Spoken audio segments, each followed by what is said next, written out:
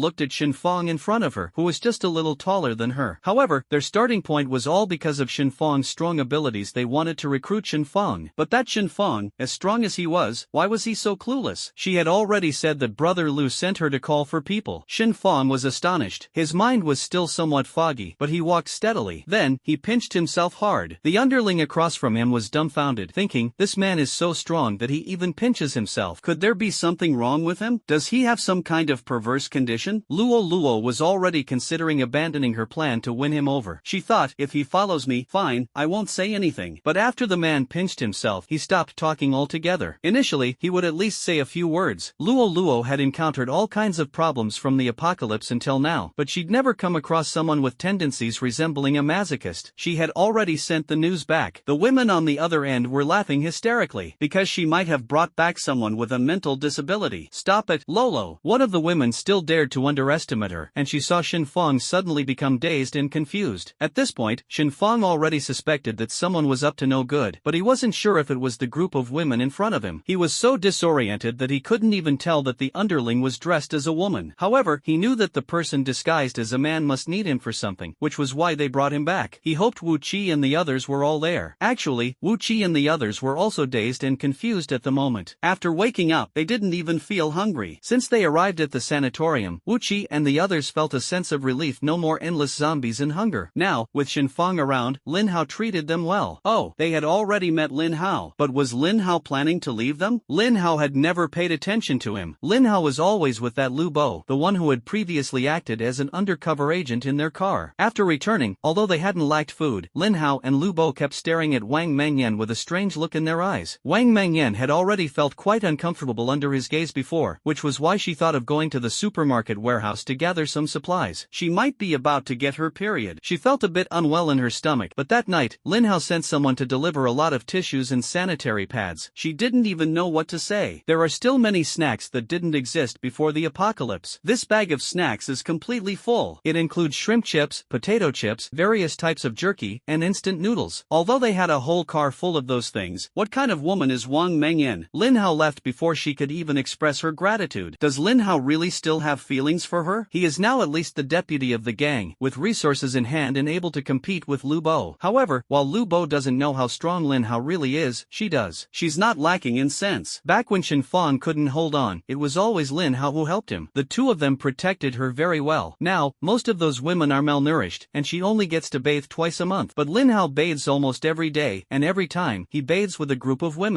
Such a messy private life. Of course, all of this comes from the gossip of the women in the base. Some women even said they had climbed into Lin Hao's bed, but Lin Hao showed no interest in them at all. Although he didn't kick them out of bed, that night Lin Hao's expression was so dark it scared them to death. Since then, they have kept their distance from Lin Hao. However, Lu Bo is a lecher, and every one of them praises his skills in bed. Lu Bo is very generous to the people at the base. Although at the beginning of the apocalypse, he somehow became the leader of the base, he was originally just a small gang leader. But after the apocalypse, half of the people in the gang were infected, so he became the boss. What he never dared to imagine before became his reality. Initially, he was lecherous and treated women and his brothers poorly. However, the gang members who kept joining him taught him that if he wasn't loyal, no brothers would follow him anymore. Now, even the most famous beauty group in the gang has come to join him. That's true power. He can be a bit lecherous, but he cannot treat his brothers poorly. Therefore, he has always been good to Shen Fang's group of brothers. However, Shen Fang, Lu Fei, Wu Qi, Wang Mengyan, and even Lin Hao have no interest in him. After Luo carried Shen Fang back to the 6th floor, the entire 6th floor became theirs. This floor of the apartment only had 2 rooms, and there were just 6 of them in total, but none of them got along with each other. However, they all listened to Luo because she used to be a police officer. Don't worry, she wasn't an undercover agent. She had just graduated from the police academy and came to a city rumored to be rife with gang activity. Unexpectedly, this actually saved her, because when the apocalypse broke out, Luo was in a supermarket shopping, and she happened to be wearing her police uniform. So, after the apocalypse broke out, everyone listened to the police. Only a few individuals were disobedient, so having experienced the early days of the apocalypse, she was relatively good at fighting. Beside her was a Japanese woman named Kyoko, who hadn't returned to Japan for a long time. In China, Kyoko was considered one of the Japanese people who had adapted relatively well. No nationalists had ever asked her any provocative questions. But while she was video chatting with her mother in Japan, she witnessed her mother being bitten to death by a zombie. After realizing her mother had died, Kyoko decided to stay in China. So this team consisted of a group of unfortunate women. After Lolo the police officer's sense of justice was ignited, she brought together the housewife Kyoko, Xiaolan, Xiaoman, who was slightly chubby, as well as herself and Balan. As for why one woman didn't show up, it was because they had their eyes on Wang Mengyan. So every time Lu Bo saw Wang Mengyan, he thought about how she was about to enter the circle of those terrifying women, always looking at her with a sense that she was about to be whipped. However, Wang Mengyan always obediently watched some TV dramas with good reviews when binge watching, so she had no idea what whipping was, so she could never understand why Lu Bo looked at her so strangely. Maybe it was because Lolo was a bit too enthusiastic, and when she asked Lu Bo to capture Wang Mengyan, she was too intense, which led to Lu Bo's misunderstanding. As a result, every time Lu Bo saw her, he would think of the look in her eyes as described by Lolo. Anyway, they thrived on chaos. Even if the world fell into disorder, each of them had their own secrets. Lolo was particularly interested in Wang Mengyan, who had managed to survive in several cities during the apocalypse. However, Wang Mengyan was always with Shen Fang, so she never gave Lu Bo a chance to succeed. Once, Xiangzi advised her not to get too excited, lest it backfire. So, Luo didn't make any big moves. However, she hadn't been outside for a long time, which is why she brought Shen Fang along this time. Once Wang Mengyan realizes Shen Fang is missing, she will start searching, and that's when Luo